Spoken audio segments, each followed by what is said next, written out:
Hey everyone, it's Sarah with registerednursern.com, and in this video I'm going to talk about some things that you can do if you miss a vein whenever you're starting an IV. Missing a vein whenever you're starting an IV is something that you just don't want to do, whether you're a new nurse or a seasoned nurse, but it's something that unfortunately does happen, even for the most seasoned nurse. There will be times where they miss veins. So, as the nurse, you don't want to miss that vein, because usually whenever you're having to start an IV on a patient, it's for a reason. You've got to give a medication that needs to really be given right then and there.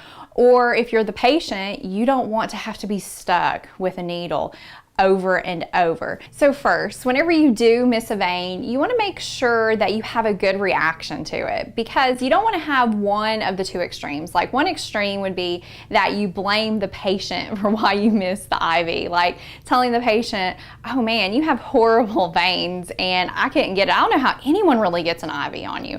That could really offend the patient and make them feel bad about themselves. Or you are just overly apologetic and you're like, I'm just so sorry, I'm so sorry, I'm just really not good at this, I'm new here, and just keep apologizing. Instead, you want to be tactful with how you respond. For instance, you can say, okay, this didn't work over here, so is it okay if I look in this other arm? And one thing I do before I actually start an IV on a patient is that, number one, I ask them if it's okay if I start an IV on them and explain what an IV is if they're not familiar with it. And then I ask them what vein I can use on their arm, because patients know their body so much better than we do.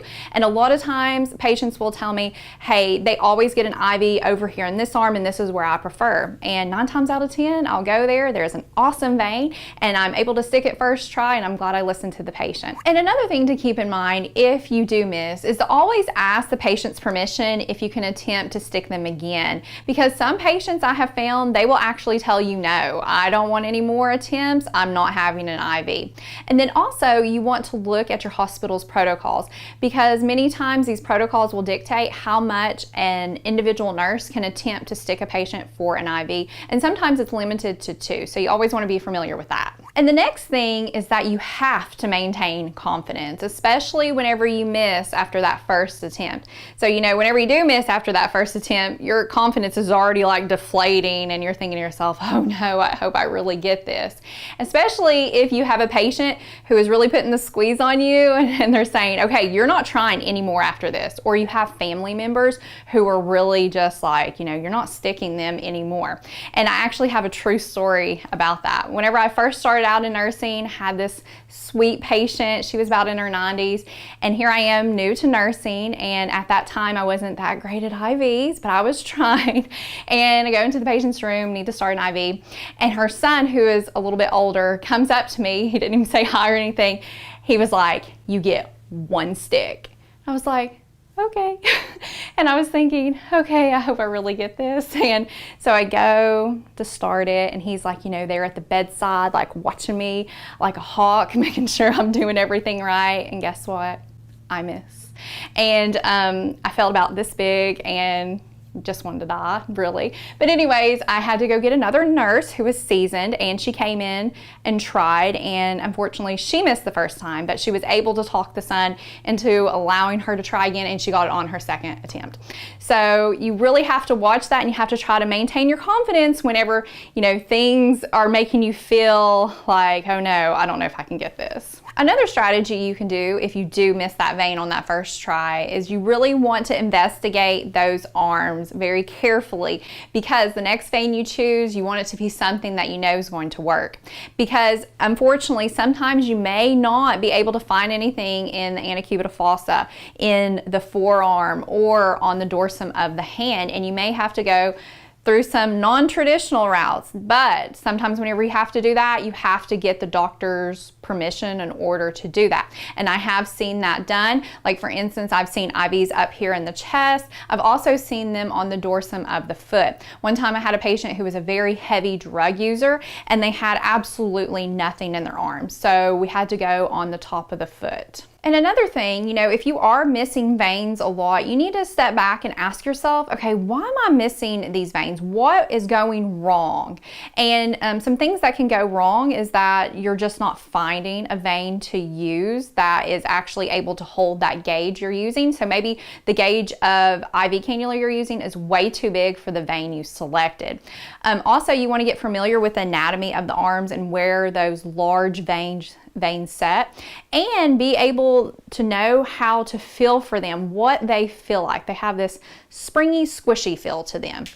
Another thing is that, are you hitting the vein, so you're getting the blood in the chamber, but whenever you go to thread it in, you're having difficulty. It's causing the vein to blow. Well, that could be because you're not going in far enough with that needle in order to slide that cannula off into the vein. That's a big common problem that some people have. Also, you may be putting too much pressure on that vein with the tourniquet. Maybe you shouldn't even use a tourniquet, or if you do use one, put it on there very lightly just to create pressure, because it's like the same concept with the balloon.